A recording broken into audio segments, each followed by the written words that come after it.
Alright, YouTube, it's time to talk about the differential short versus long-term effects of globalism. We are beginning, I believe, to make the transition from the more positive short-term impact of certain globalist policies, and we're steadily headed towards the rather negative impacts of the long-term use thereof. Short-term, what globalism has done in the world, especially in the wake of the Cold War sort of heating up, thawing out, going the way of the dinosaur. Mostly, it more went into hibernation than it disappeared altogether. Sort of like a virus into the permafrost, slowly then melting over time. What ends up happening, short term, is that the interconnected web of economies in the world, because nations tend to become interreliant upon other nations, singularly or in collectives, they're not going to fight one another, at least directly. There may be proxy conflicts between the major members of one bloc versus another, but the other states, for the most part, they're not going to tangle with each other directly. There may be disputes, but they are worked out in diplomatic manners. They're worked out through economics, and ultimately states, even with significant degrees of disagreement on policies, on ethics, on anything under the sun, will attempt to work with one another, at least short term, specifically because their economies are interconnected. It would be like, for instance, North Korea and China. China's cheap manufacturing needs a lot of rare earth minerals. So they're willing to deal with the North Koreans because the North Koreans have a massive pile of them that they're able to extract cheaply. The North Koreans need food. They don't have enough arable land to even feed their whole population. They're willing to deal with the Chinese in exchange for food. Trade goes on. Neither member is capable of maintaining the degree of prominence economically or their stability if they give up those trade relations. What ends up happening long term, though, is that in any trade, typically as set up by nations, there is not necessarily a winner or a loser on the grand scale of an actual whole economy, but there are winners and losers within that economy. For example, with NAFTA between the United States and Mexico. I spoke about this prior. The United States and Mexico both are hit detrimentally by such an agreement. The United States loses a lot of its lower-level manufacturing positions as factories close up because they can be made more cheaply, manufactured goods, lower or mid-level manufactured goods. In Mexico, they then get re-imported, and the cost is driven down and Mexican manufacturing flourishes. But then a lot of people here no longer have the money necessary to buy those goods because, of course, they lost their factory job. They lost their 25 or their 30 or 35K a year for a lower level position within one of these sort of typically unionized positions. They lost their middle income job. They lost their 50 or 60K a year. Maybe they do machining. Maybe they're carpenter, whatever. They've lost those jobs. Mexico, meanwhile, because of these agreements, can't provide positions for the more skilled and the more well-educated. They will come to the United States to compete for jobs. And they'll think that they're being paid a premium, even though they're going to be paid less than they could be making if not for such an agreement, because they will be able to potentially outcompete native workers. And so on both sides of the border, with such an agreement, you have bereaved groups of people who have been bereaved of their positions, potentially within their own economies. Mexican intellectuals or more skilled laborers that don't have jobs in Mexico, they end up having to come here. People within the United States who want, sort of the lower middle or regular middle class position in a factory. They want to be a machinist or some other, higher tier blue collar worker. They can't find jobs. Long term, thus, what happens in these globalized arrangements where economies are sort of bound together by these systems, rather than standing on their own and conducting trade in a truly free and fair manner, what happens is social alienation, just like what we saw after the First World War, with the Treaty of Versailles and some of the fiscal arrangements and military and cultural changes made then. What ends up happening is people have the tendency to be long-suffering. That is, my theory here relies upon the general principle that humans are not quickly given over to anger and violence. However, they tend to unleash a hellstorm of anger and violence when they've been pushed too far. What globalism has done is tried to maintain its dominance for too long, because it clearly in its current form does not work. And so people increasingly, in different groups around different countries, are becoming alienated. You see, for instance, the pushback against the EU. Where is it most prevalent? Is it more prevalent in the Eastern European states or the Western European states? The Western European states. France and Denmark and some of these other countries and the UK are on the forefront of opposition to being members of the EU. Why? Because they're the ones that are disproportionately paying. But let's say, for a moment, that that was wrong, that all of these countries were paying and getting back out an equal share. I would still expect them to do the same thing because of the open border situation. And that's really what's going to kill off the European Union in the next decade, I believe. But it's the same all around the world. The actual arrangements made with a globalized trade deal, an interventionist deal between nations, the terms themselves mean very, very little. What ends up happening is that there will always be groups in one or the other nation that are feeling aggrieved. That is, that they don't support these things. They become more and more alienated. When it becomes clear that that group of people are feeling alienated, the government typically, what it ends up doing, one party will say, oh, well, we need to take care of this issue. That party becomes a new force within politics. And the older, more establishment political systems suffer. And they end up actually attacking these groups of people. Those same groups then, partially, in a justified manner, say, look, no, the government doesn't care about our native population. And even if it's a minority that's actually being hurt, for instance, blue-collar sort of union factory work, a few million people within the United States who have lost their jobs over time, is not a large proportion of the population, but it's a large enough group of people that are pissed off enough so that it can lead to the reformulation of political systems. Long term, what will end up happening, I believe, with globalism, is that it will be torn apart, and that nationalism will take hold all over the world. Communism will probably return to certain parts of the world that are opposed deeply to what we would consider like Nazi-style nationalism. The alt-right, more nationalism-light systems will gain dominance. Libertarian movements will gain dominance.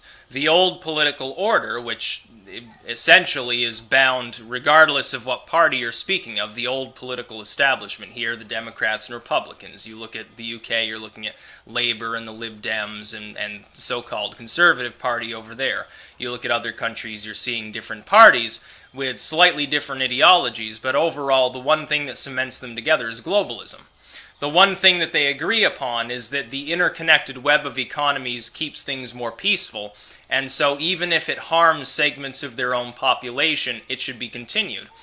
The nationalists and alt-right and all of these other groups will attack that principle.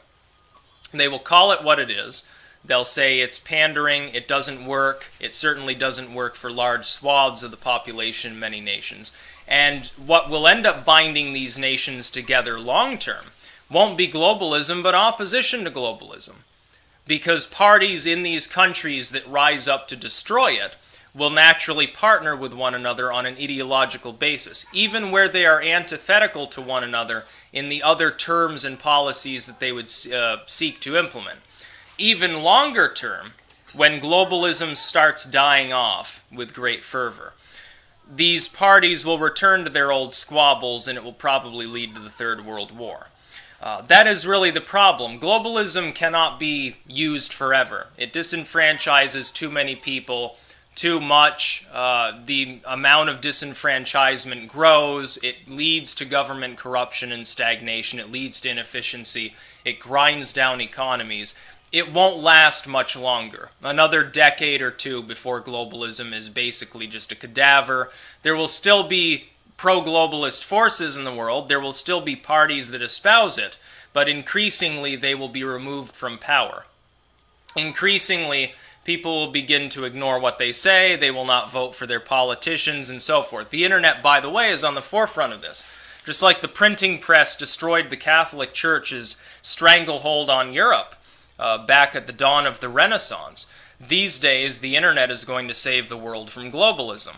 But that being said, we shouldn't necessarily think that what replaces it long term, we're talking decades or centuries beyond the death of globalism, is necessarily better, because again, the one thing that globalism has done well since being implemented so many decades ago is preventing an atomic war. And that really appears to be almost the reason why globalism was adopted in the first place. It looks like what happened is that some eggheads got together and said, the easiest way to prevent this calamity is to build our economy as massively as possible, draw other nations into a web of interconnected trade so that nobody would dare press the button first, because it would mean not only atomic destruction potentially, but it would also mean they would be closed off from world trade and they would fall behind the rest of the nations of the world. We would look at an isolated nation that only has one trade partner, like North Korea. North Korea is backwards. They're using 60s and 70s era technology. Their economy will continue to fall further behind the rest of the world that has embraced this kind of trade. But that trade comes with a deficit in human order. The trade comes coupled with social alienation, and it'll be cast aside. It's happened before. Such systems have been in place before. Somebody breaks some trade treaty back in the Dark Ages because it doesn't quite work from them, and war ensues. I don't expect it to ensue right away. I look at, for instance, the warm, slightly friendly, or at least appears friendly, situation between Nigel Farage, who's from the UK, has nothing to do with US politics, and Donald Trump, who's pushing a line of anti-globalist, vague populism. They appear to be on warm, friendly terms. Ideologically, they're not the same. Ideologically, the one thing binding them together, and the one reason why the Brexit went forward, is anti-globalist sentiment. It became the dominant issue in the UK. It will probably become a dominant issue within US politics. Indeed, if it weren't for terrorism, some people have said, oh, Trump's, he gains ground every time there's a terrorist attack. If terrorism was virtually non-existent, he'd be doing even better than he is now. Because he could focus more ably on globalism without all of these distractions. He could say, yeah, we're going to reform NAFTA and we're not going to sign the TPP. We're going to have fair trade, once again, between nations. We're going to not have all of these retarded schemes by which segments of the population suffer, and segments of foreign populations suffer too.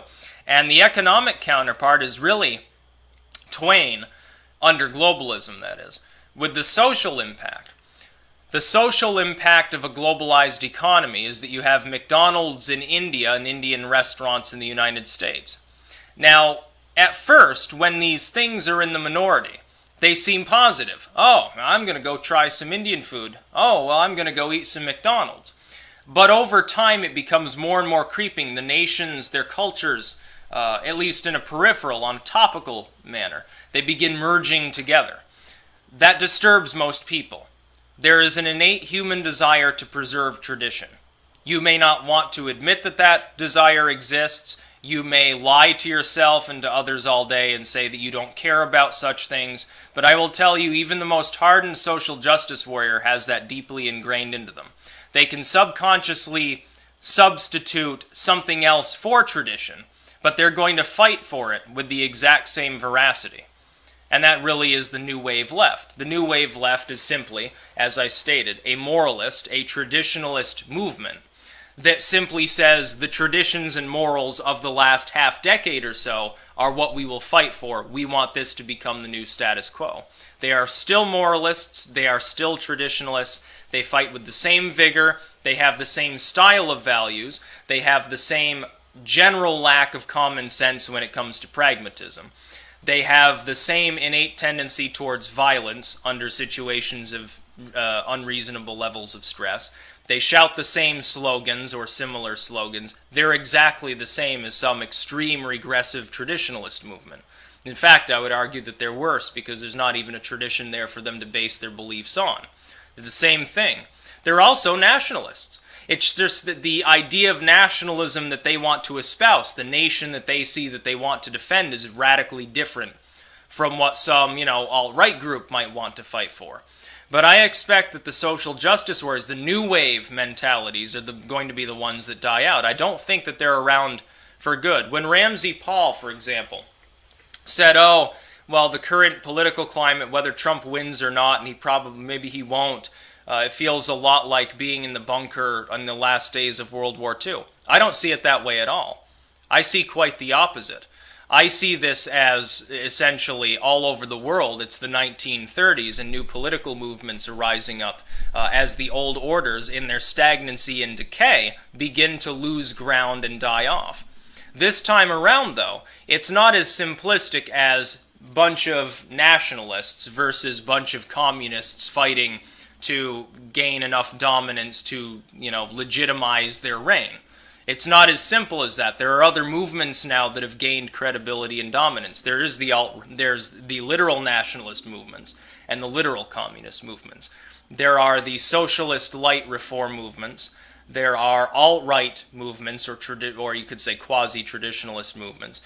The alt-right is almost a weird fusion of the ANCAP mentality with the National Socialist ideology. It's actually very simplistic to understand. You combine those two things, you basically get the alt-right. So that instead of wanting to burn Jews out of their homes, they simply want to do away with globalism and defang what they see as a degenerate world order, I suppose. You have libertarian movements. You have constitutionalist movements. You have people who use more violent means. You have anarchists and things like that. And then you have groups of people who emulate more peaceful protest. But all over the world, it doesn't matter really at this point where you look. The most insular or the most open states, those most or least affected by globalism, traditional culture is being displaced. This is the same in some fourth world shithole in Black Africa as it is in Singapore. It does not matter. The race of the people, the continent that they're on, what their borders are delineated as, no longer makes a difference. The fight against globalism a decade ago could be summed up as a reactionary measure against the negative impacts of the world economy and an increasingly homogenizing one-world culture on the Western first world literate classes of the world. That is, the middle and upper income bracket within, let's say, Europe, the United States, and maybe parts of East Asia. That was essentially the struggle against globalism. It goes deeper now. It's no longer a middle and upper class thing. The lower class has been affected now too. The lower class is perhaps the most affected at this point. It has spread from the first world to the developing world and is beginning to seep into the deep third world. It's the same everywhere. When I look at Africa and I look at the lashing out at the Chinese in places where they've put their money. Or even, you don't have to look that far away. Look at what's happening in Central America with the Nicaraguan Canal or anything like that. There is a huge resurgence of resentment against the Chinese. Now, the Chinese are not known as an imperialistic nation. Of course, when the age of imperialism was upon us, what was China? It was barbarian land. They were in the middle of a famine and people were eating each other. They didn't have any industry. They were still potato patch. It wasn't until the Great Leap Forward that they actually get industrialization. We saw the human toll of that because of communism, on full display in front of the world. It was a potato patch economy, or a rice paddy economy, I suppose you could say. Now they're moving into Africa to make their investments. And what does the native population say? We don't want them here. We're tired of it. They come here, they pump money in, but it doesn't benefit us. We're not getting paid anymore. And they're taking our women because they have all this money, so they pay for women, and they buy all the land, and we're sick and tired of it. You've got anti-China parties where that's basically the only message that they have, rising to dominance in parts of Africa now. The only legitimate reason of these parties existing is, hey, kick out the Chinese people that have invested here because the scheme is not fair enough to our domestic population. This is Africa. This is sub-Saharan third world Africa, where there is a lot of AIDS, a lot of famine, a lot of rural life, and then congested, sewer-swamped cities. And they're resentful at the Chinese because of their form of globalism. We would look at Eastern Europe once, where Russia was putting some of its investments. They don't want them there anymore. Look at what's happening in Poland. Look at what's happening all over Europe. All over Europe, governments are telling people, yeah, maybe we should get rid of the gun grabs, give people firearms at least a little bit, maybe give them some mandatory training, they have to have a license or whatever. They're scaling back gun control now in Europe, or at least talking about doing so in places like Germany, Poland, and elsewhere. They're saying, yeah, people should have like stocks of food and water. They're saying people should take part in paramilitary activities. They should have like training for civilians for firing weapons, field medicine, and stuff like that, something I, by the way, have suggested we should do for years now, and I think it'd be a good idea. All over the world, regardless of race or ethnicity or creed, people have begun to lash out at globalism. It's not long for the world. Now, there are two ways forward for this. Either the world is united not by a trade system or by compulsion, but by the voluntary membership of nations, each acting on their own, under their own separate accords, but under one overarching ideology that benefits the people of their nations, with the intercession of fair trade between all states. Or we will fall into darkness because you will see the resurgence of, at least a Cold War, which would be much worse than just the rudiments of the Cold War we've already got going on right now in the wake of Obama's disastrous foreign policies involving the Russians.